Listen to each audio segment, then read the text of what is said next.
Hello everybody, Iain Robson here, and welcome back to Tunxdorf Farm. Alright, we got a couple things going on today. If you recall from the previous episode, we were working away at this field right here, so we finished mowing it in the last episode. And now we're going to go ahead and rake it up. As you can see, I've already raked up part of the field already, and we're going to go ahead and continue that up. We should be able to finish it relatively soon. I got the class 850 Axion over here, and we're going to go ahead and fire this guy up. So, I picked up the smallest rake. I didn't need anything bigger. It's a small field though, so we don't really didn't need anything bigger than this first initial one really. So, it made our lives a lot easier by doing it that way. I could have got a bigger one, a bigger rake I suppose, but that might have created problems actually. So, alright. So I'm just going, north-south in the field right now. And then eventually I will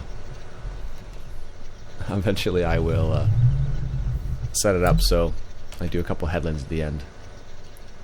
Alright, let's make sure that's turned. Yeah, that's down. Good. So as you can see, I'm just using the GPS mod here to be as efficient as possible, because if you've been watching me for any length of time, you'll know how efficient I can be if I don't use GPS, for example. Which in which cases it's not very efficient, if you're wondering. Alright, I believe I have two more passes on the other side as well. I'm just going to go over here and finish this section up as well, so it's not such a harsh turn over there. Perfect. Nice. I really do like this farm. I don't know what it is about it. It is very nice, and I don't know, I could find myself playing on this quite a lot off camera if I'm not careful. Don't know why. Just one of those things. Interestingly enough, actually, little side note here. I noticed that Randy changed which server, or changed the map his server was on. Or changed the map on his server. Wow, there we go. So now he's actually changed the server over to the Michigan farm, actually. Which is kind of interesting, because that's the map I was basically playing on, and I often found it was a bit difficult. It's the type of map where it's a bit difficult to play by. You can play it by yourself, but it's a lot. There's a lot to going on that map. So having the capability of doing multiplayer on that map specifically is pretty cool, actually. So I might. Next time I stream Michigan Farm, I might actually, most likely I will stop by Randy's server there and play on that server with some people, because that kind of map is like the perfect type of map to have multiplayer on, basically. There we go, for that little tiny section right there. Perfect. Alright, so we got a little bit more on the other side here. So let's do that. And we'll be done. Yeah, I don't know when he did it.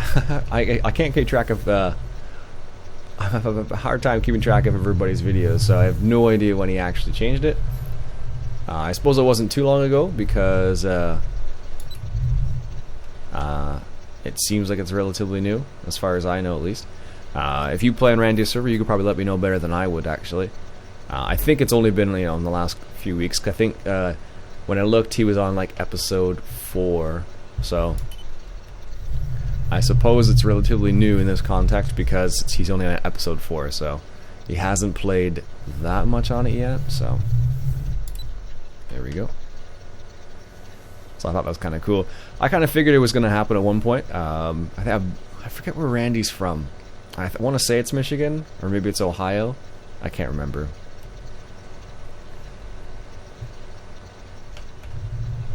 So I think that's part of the reason why he did it. And it's a cool map. It's definitely a good map for multiplayer as well.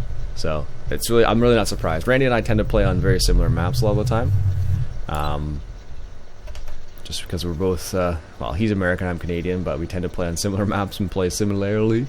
So that's pretty cool.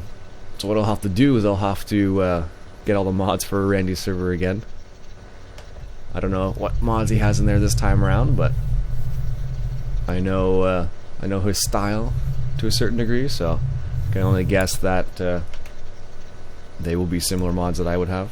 Not all the same, of course. It never works that way, but it'll be pretty cool. Alright, so let's do the first headland here. Try not to make a mess of it. Try being the keyword, of course.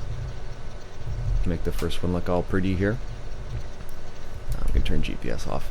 Yeah, I don't know. It's kind of a cool little idea, or not cool little idea. It's kind of a cool thing because I was playing on that map already, and there was a couple times where I was messing around on the map. I'm like, well, it'd be kind of nice if I had somebody else here playing on this map too. And with Randy changing over server to the Michigan map, it kind of opens up that possibility very nicely. So I'm pretty pumped for it.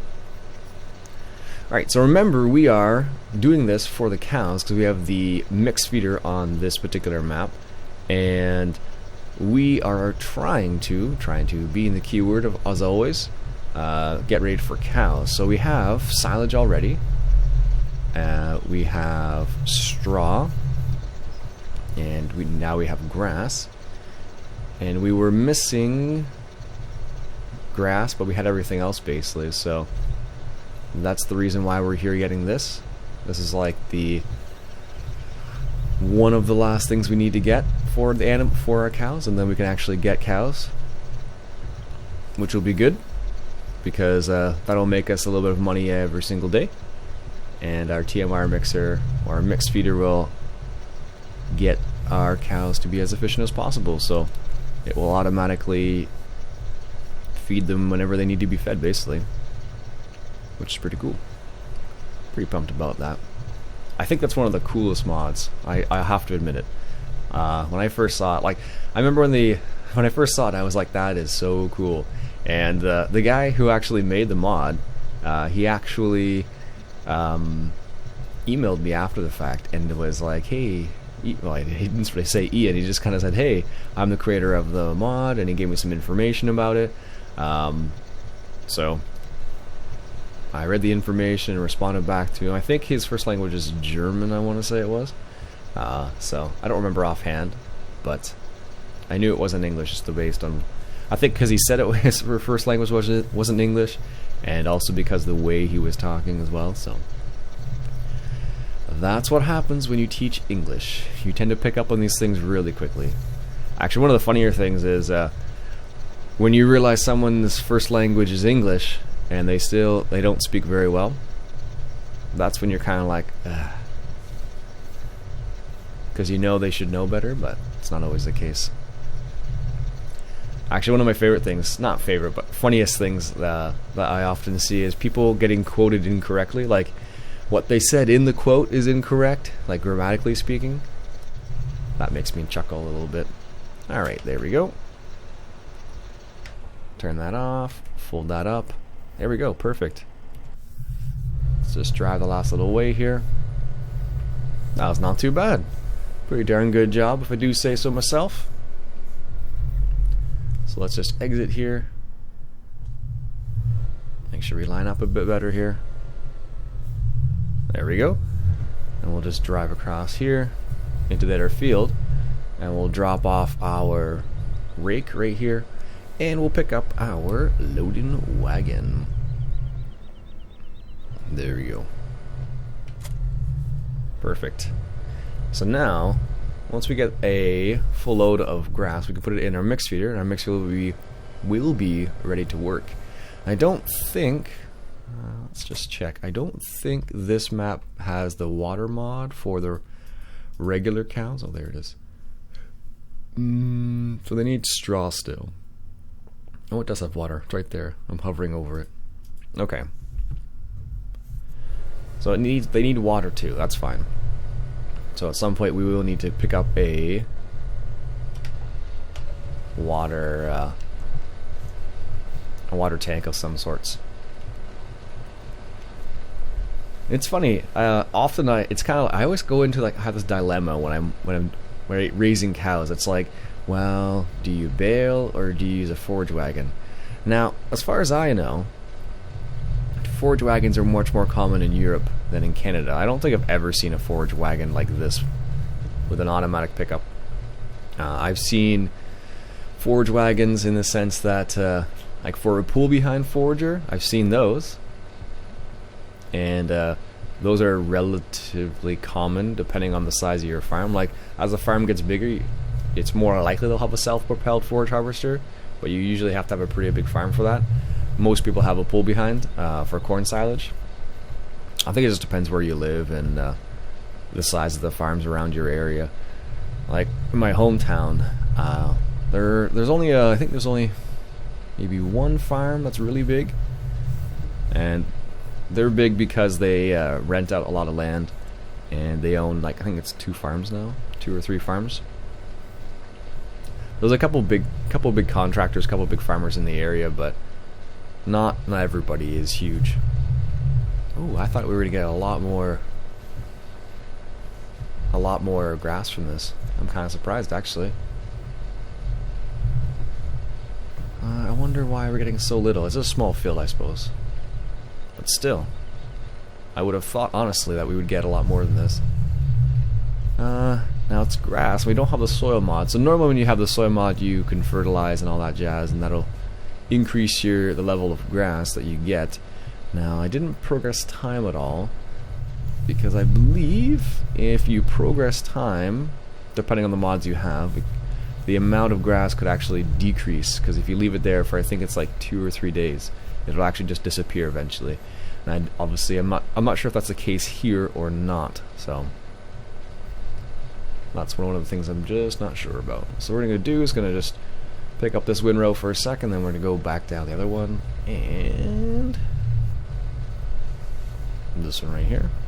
We're just doing every other windrow base right now, because that makes our lives a little bit easier, and also the fact that it makes the turns a little less sharp. So, one sec, coffee break.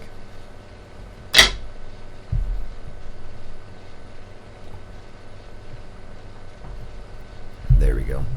Here's a question for you. This is just something that's been on my mind lately. Have any of you upgraded to Windows 10 yet? Have any of you upgraded to Windows 10 yet? If so, what has been your experience? I'm curious. Some people have had an extremely positive experience. Some people have a really negative experience. I know there's a few people, I think, was it Mr. Moose? No. Somebody else. Somebody else said they upgraded Windows 10 and they had some driver issues, which is what I suspect is going to be the case for a lot of people.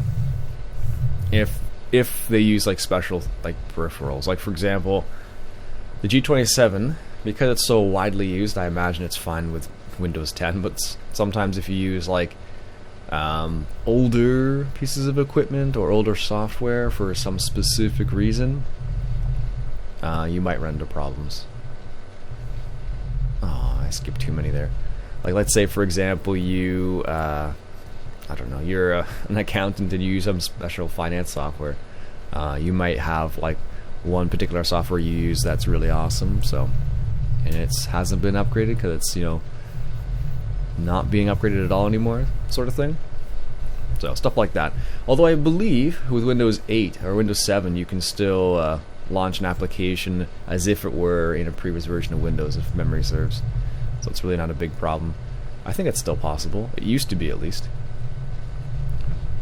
But I don't know. Let me know. Let me know if you've upgraded to Windows 10 and what has been your experience so far. Leave a comment below, because I'm genuinely curious. I have 2 computers that can upgrade to Windows 10. And I haven't done it with either one yet. I really don't.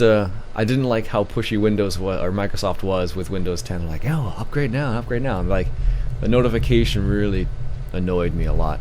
And you can turn it off, and I have turned it off now for both of my computers. But it was like, the fact that they have a notification like that in that style saying, you know, upgrade, upgrade, upgrade. I was kind of like, turn me off a little bit. So there we go, 100%. Let's go take this to the cows.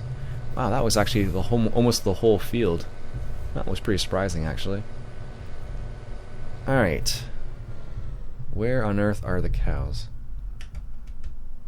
If we turn left. Okay. I had to think about that for a second. Yeah, so I don't know, that the push notification really annoyed me. So that's one of the reasons why I'm like, I don't want to upgrade.